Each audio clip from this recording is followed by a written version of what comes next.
안녕하십니까. 5주 1차 시를 시작하도록 하겠습니다. 우리 교재 121페이지에 나와 있는 인본주의 이론에 대해서 시작하도록 하겠습니다.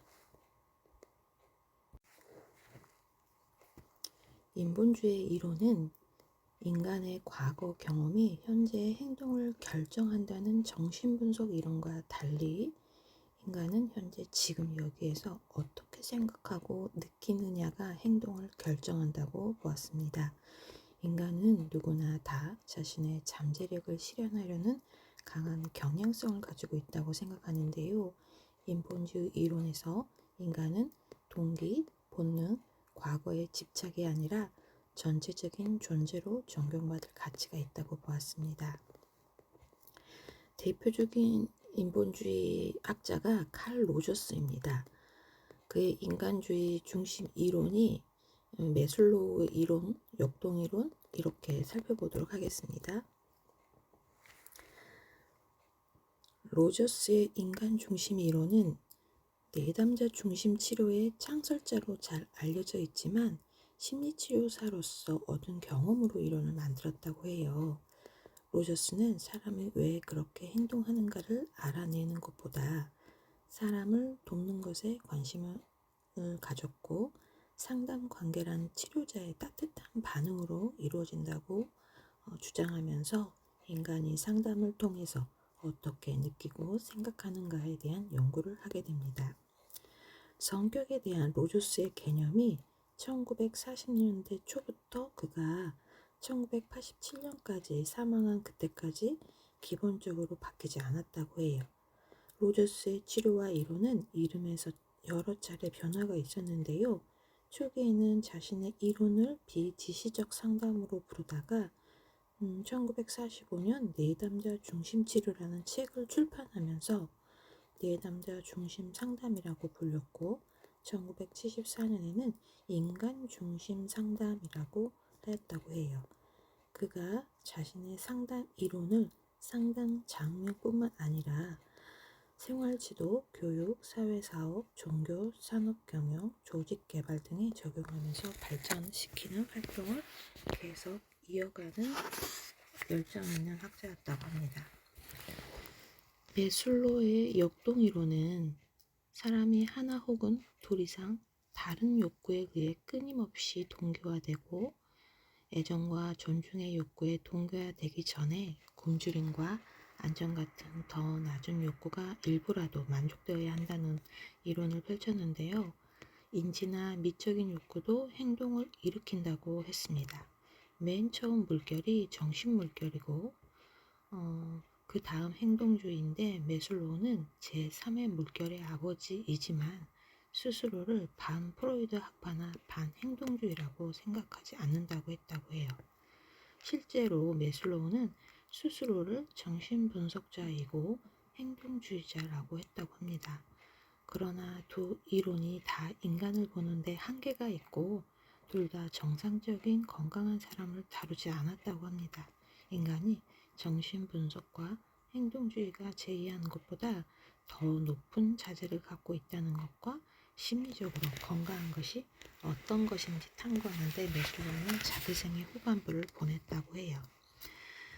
로저스의 인간중심 이론의 주요 개념의 인간중심 이론을 조금 더 살펴보면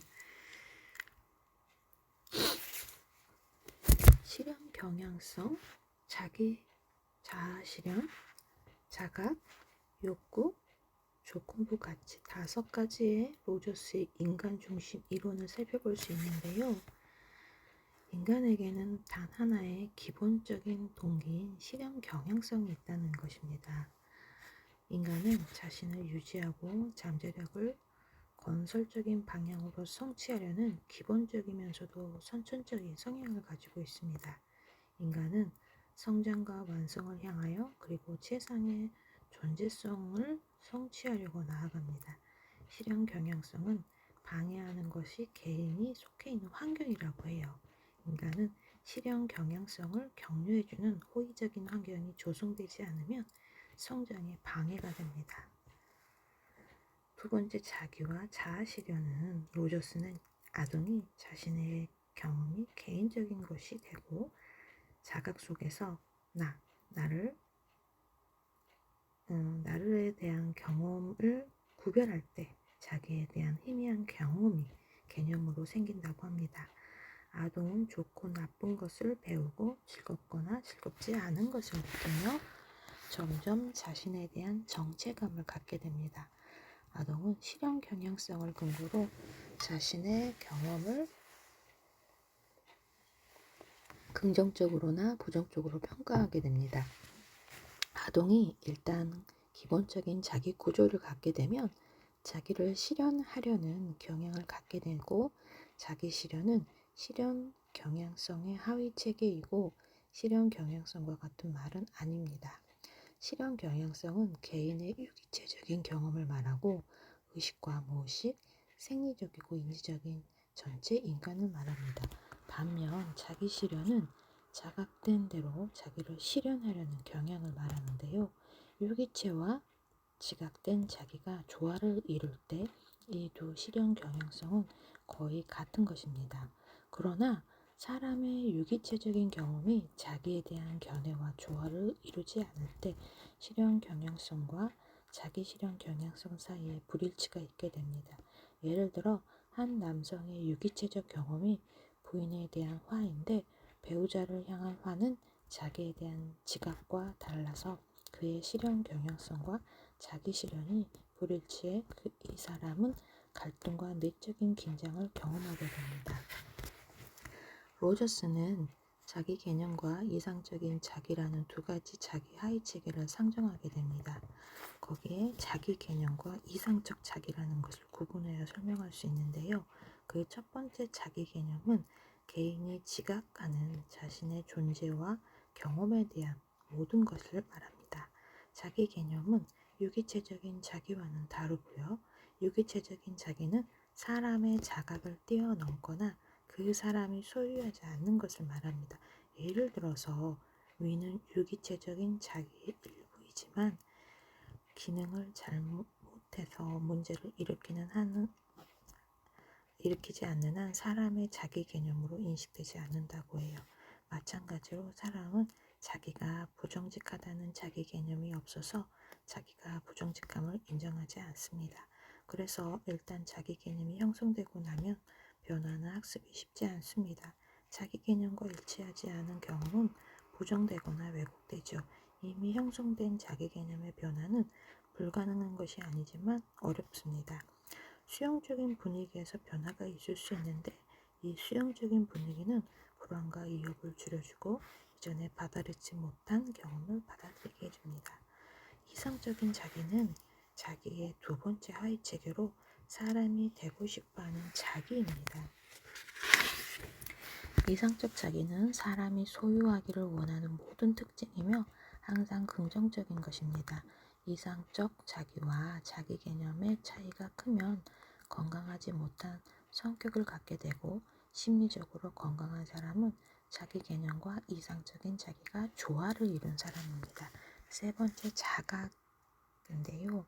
자각 없는 자기 개념과 이상적인 자기는 있을 수 없습니다.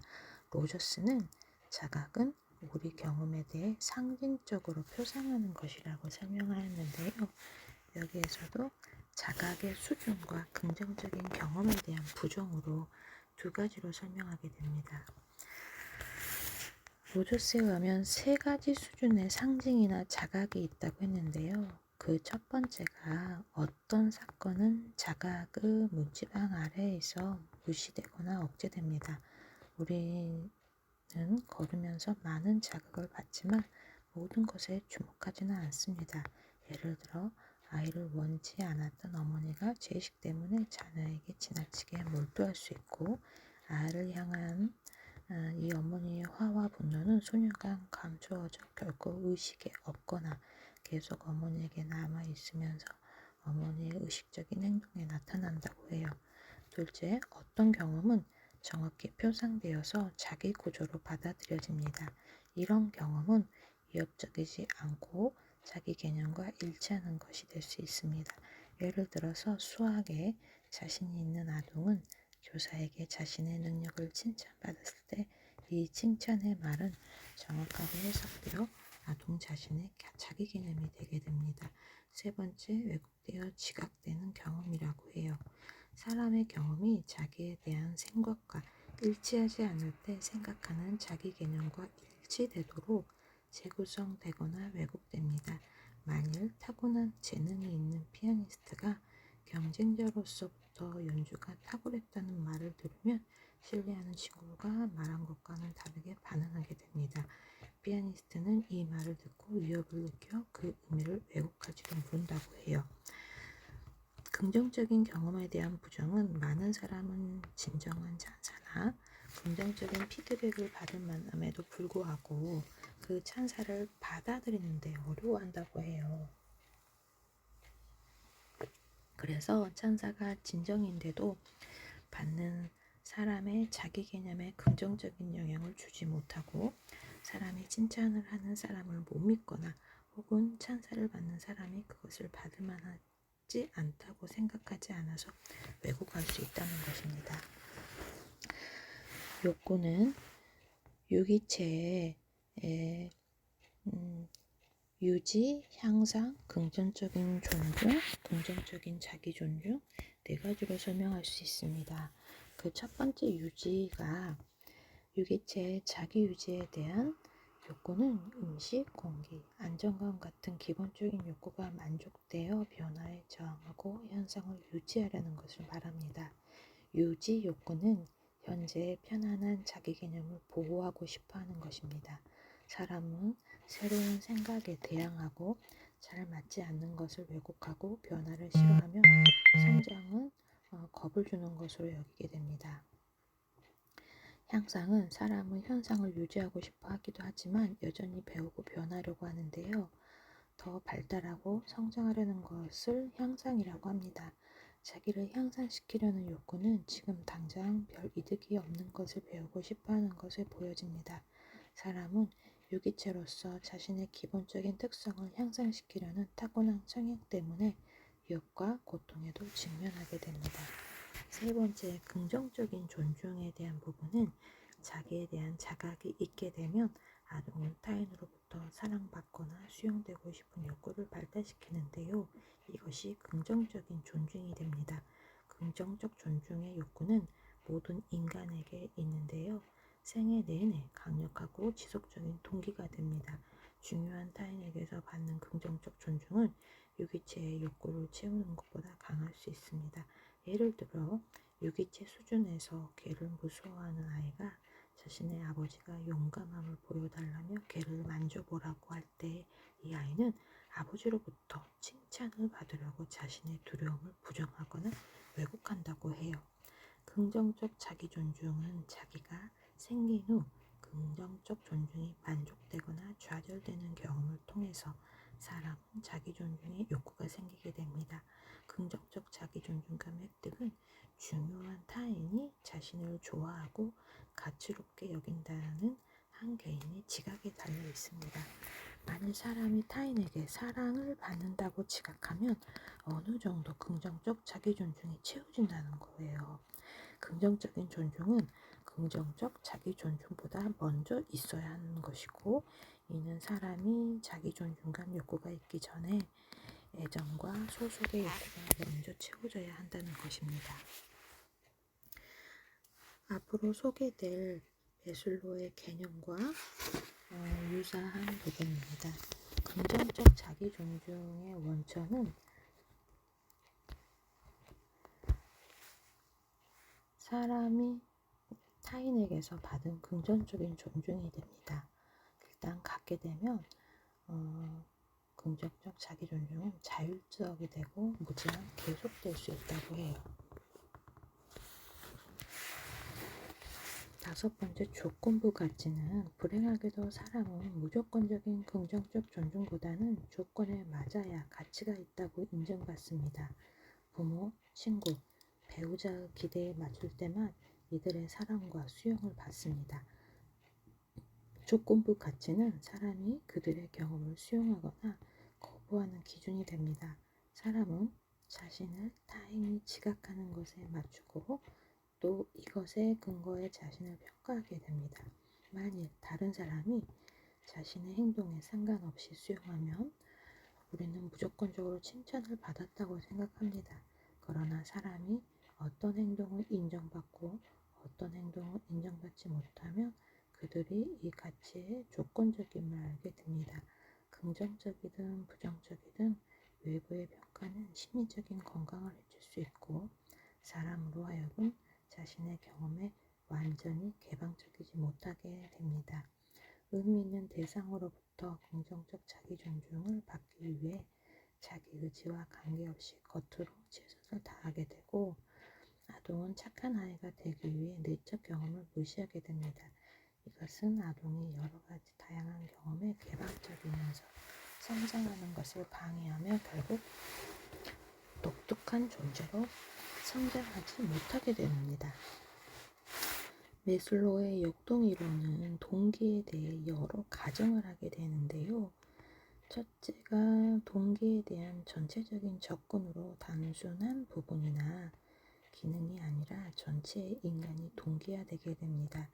둘째 동기는 항상 복잡해 한 사람의 행동은 여러 가지 동기에서 나오고 예를 들어 성에 대한 욕구는 성적인 욕구뿐만 아니라 지배, 교제, 사랑과 존중의 욕구로 동기화되게 됩니다. 또한 어떤 행동의 동기는 무의식적이어서 그 사람도 모르게 됩니다. 예를 들어 학점을 잘 받고 싶어하는 어떤 대학생은 실제로 학점을 잘 받아 지배나 힘의 욕구를 만족시킬 수 있습니다.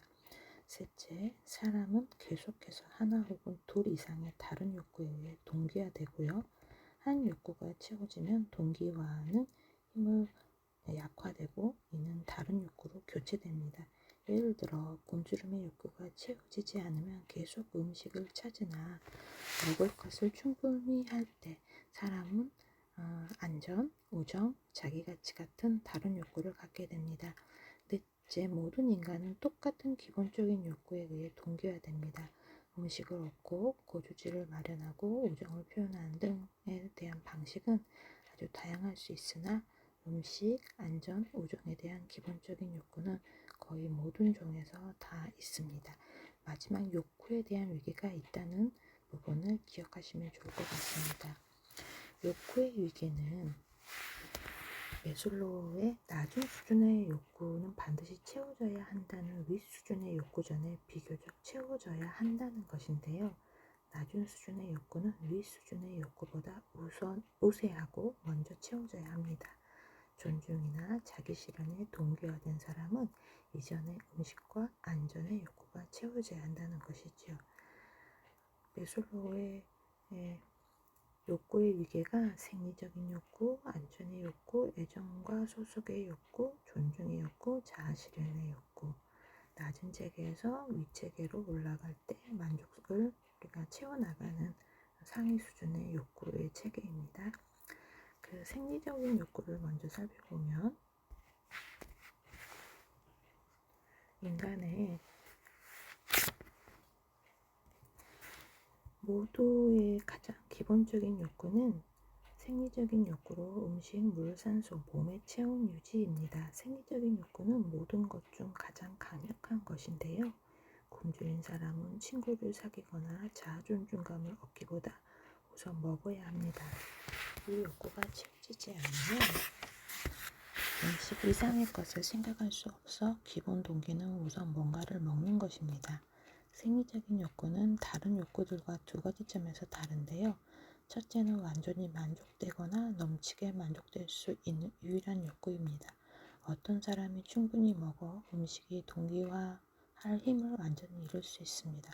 두 번째는 욕구가 다시 생긴다는 것이고요. 먹은 후 다시 배가 고프다. 음식과 물은 계속 공급되어야 한다.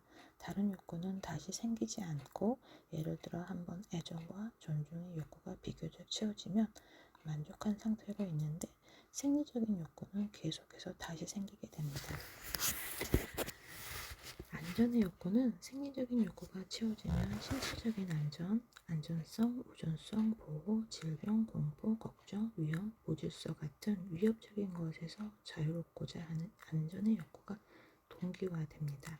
법, 질서와 구조에 대한 욕구 또한 안전의 욕구입니다. 안전의 욕구는 넘치게 채워질 수 없다는 점에서 사람은 넘치게 안전할 수 없어. 이는 생리적인 욕구와 다르다고 해요.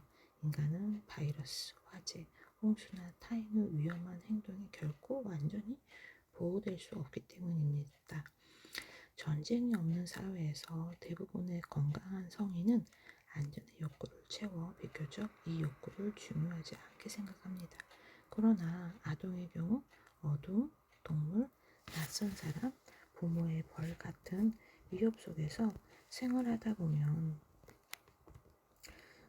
그 욕구를 채워 비교적 이 욕구는 중요하지 않다라고 생각하게 되고 또 안전의 욕구에 동기화되게 됩니다. 신경증을 앓는 성인은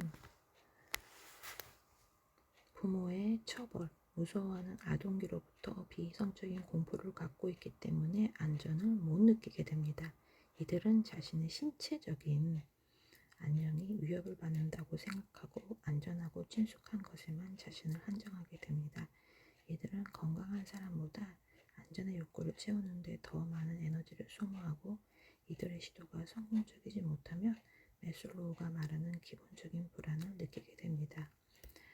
애정과 소속의 욕구는 생리적인 욕구와 안전의 욕구가 채워지면 우정에 대한 욕구, 배우자와 아이에 대한 욕구, 한 가족, 동아리, 이웃이나 국가가 소속되고 싶은 욕구와 같은 애정과 소속의 욕구가 생깁니다.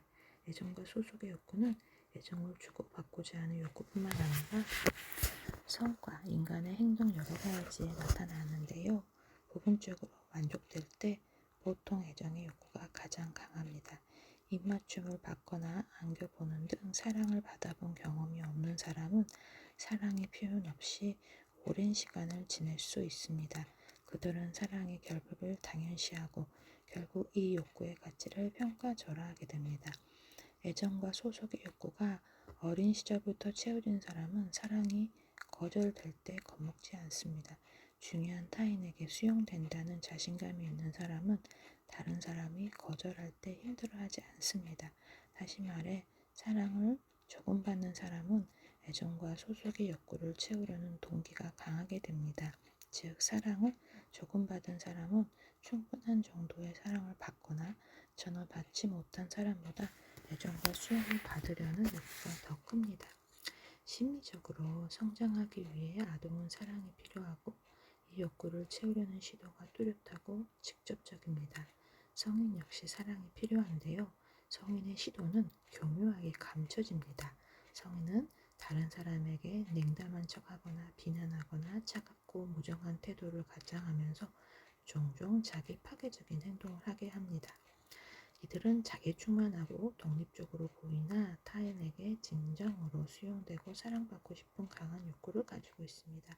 사람이 어린 시절부터 사랑을 충분히 받으면 자존감을 갖고 더 이상 계속적으로 타인의 사랑과 수용을 받는데 연연하지 않고 자기 실현한 성인이 될 수 있습니다. 존중의 욕구는 자기 존중, 유능감, 타인이 존중해준다는 생각이 듭니다.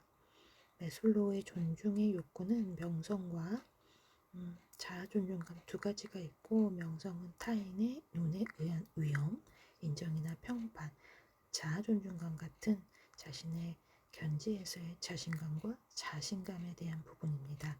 자아 존중감은 명성과 위험 이상의 것에 근간을 둔 것으로 힘, 성취, 독립과 자유에 대한 욕구를 말합니다.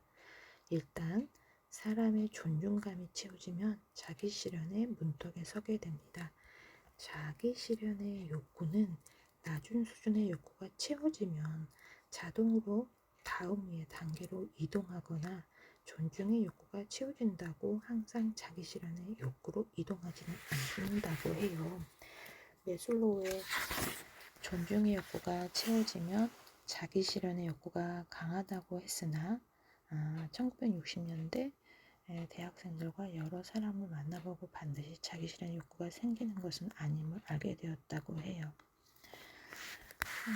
이 5가지 욕구는 능동 욕구로 매슬로우는 이를 기본 욕구라고 했다고 합니다. 이외에 미적인 욕구와 인지적인 욕구가 있는데 때때로 기본적인 욕구를 만족시키기 위해 전체 조건이 되지만 별개로도 작동을 한다고 해요. 또한 신경증적인 욕구가 있는데 이는 기본적인 욕구를 방해하는 심리적인 건강을 저해한다고 합니다.